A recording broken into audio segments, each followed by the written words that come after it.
So ngayong araw guys, kumuha nga pala kami ng napakalalaking talaba na sobrang laki guys, ay isang peraso pa lang ay mabubusog ka na kaagad. At ang luto nga pala guys na gagawin natin dito ngayong araw ay gagawin natin itong Bicol Express guys na napakasarap na lalagyan natin ng napakaraming sili. Kaya samahan nyo na guys kami. So what's up guys? What's up? Mahanapadaan lang. So ngayong araw nga guys, syempre tara samahan nyo na kami sa panibagong adventure na naman natin. Subali nga guys, ngayong araw ay kasama nga pala guys natin ang sinakabilas. Yan guys ang napakatitinding sumisid na kayang-kaya nilang kunin sa ilalim guys yung malalaking talaba. Kaya kung gusto nyo na rin guys makapanood ng mga magagandang adventure ay follow nyo na guys sinakabilas. Ilalagay ko dyan sa comment section. Subali nga guys, alas 2 na ng hapon bago kami nakaalis niyan at grabe napakaganda guys ng paglalakbay natin dito at payapa. So yan guys, simulan na natin. Ano kabilas? Yes, siyempre. Ano na? Tapon mo na, bilis yan. Kaya talaba guys, ito yung kailangan. Talo na, Romel. Guys, ito yung kailangan para makuha natin talaba. Masyado manalagin. Tara. Kami yan, talo. Dito nga guys sa puntong to ay bumaba na rin kaagad kami dyan at iniwan na lang guys natin yung bangka nating si Mimo dito sa gilid. Habang tayo naman guys ay pupunta tayo dun sa gitna para iabot guys o hawakan yung mga makukuhan talaba dyan na nakabilas. At hindi nga guys nagtagal ay nakakuha kaagad kami dito ng isang talabang malaki. Laking talaba! Oh! Solid na talaba! Laki! Ayos! Grabe guys, sobrang laki at bihira lang talaga yung mga ganitong sukat ng talaba. Dito nga lang pala guys sa lugar namin kadalasan kami nakakakuha ng ganitong kalalaki. Kaya nga pala guys, merong malalaking talaba na naninirahan dyan sa ilalim. Ay dati nga pala guys, may prinsa ng palaisdaan dyan na lumubog na dyan sa gitna. Kaya ayun guys, sa sobrang lalim ay nakapagpalaki ng mga ganyan sukat yung mga talabang nakadikit doon sa prinsa. Tabo! Dalawa!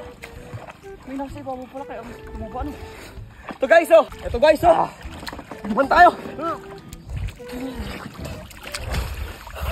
Grabe mga talaba oh. Ang lito akin oh. Grabe. Ito, ang laki. Ayan, oh, lalaki oh. Ito ha. May 2 kilo. Food trip na ito, let's go. Ayos. Marami nga guys nagpi-PM sa amin at nagme-message na bibili daw sila nito mga malalaking talaba. Kaso nga lang guys, masyado silang malayo kaya hindi natin maipadala ito sa kanila. Medyo mabigat kasi guys to kasi sobrang lalaki talaga nila. Kaya sa mga solid followers namin dyan na mapapaligaw dito sa Oriental Mindoro sa bayan ng Polay, pwede po namin kayong samahan para ma-experience nyo yung ganito kalalaking talaba. At syempre para makatikim na rin kayo at para makita nyo kung paano natin ito kunin. Guys, tingnan nyo naman yung mga talaba dito sa lugar namin oh. Oh, ayan oh. Kung meron kayo guys may ilaban sa ganito kalalaking sukat ng talaba sa amin, paki-comment dyan sa baba. Ayan oh, may 2 kilo to guys, sobrang lalaki oh. Ayan pa oh, buti kong isa lang. Ayan oh, 10 piraso yan guys. Oh, ito yung isa oh, sobrang laki. So ayan. At nung nakarami na nga guys kami ng mga talaba, syempre tumabilang kami dito sa may gilid ng mga mangroves kasi nga guys, dito nga pala guys natin tululutuin.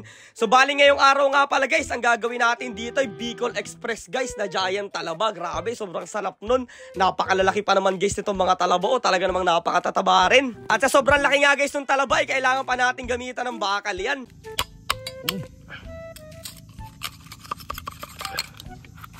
Wow. Fresh. So ayan guys, kung makikita nyo, napakarami at napakalalaking talaba yung nabuksan na natin. Talaga namang napakasarap guys nitong food trip. Lalong-lalo na guys, kung may dala tayong sukang mahalang, talagang lalagyan lang guys natin ng suka. Ayan, at pwede na yung kainin. Pero mas ile-level up guys natin ang gagawin natin dyan ngayong araw. At hindi na nga guys napigilan ni Kabilas yung sarili niya dyan, no? Food trip na guys ng napakalaking talaba. So bali nga guys, ang unang first step natin gagawin ay papasiga nga pala guys tayo dito ng apoy at para mataboy na rin guys natin yung napakaraming lamok. Tapos ayun, magigisa na nga pala guys tayo dito na sibuyas at bawang. Tapos isasangkot siya guys natin ng konti yung mga malalaking talaba na nakuha natin. Magdadagdag na rin nga pala guys tayo ng konting asin, paminta at syempre guys dahil Bicol Express yung lulutuin natin, kailangan niya ng maraming sili. Guys, lagyan natin gata oh. Oh, grabe naman yung paglagay ng gata oh.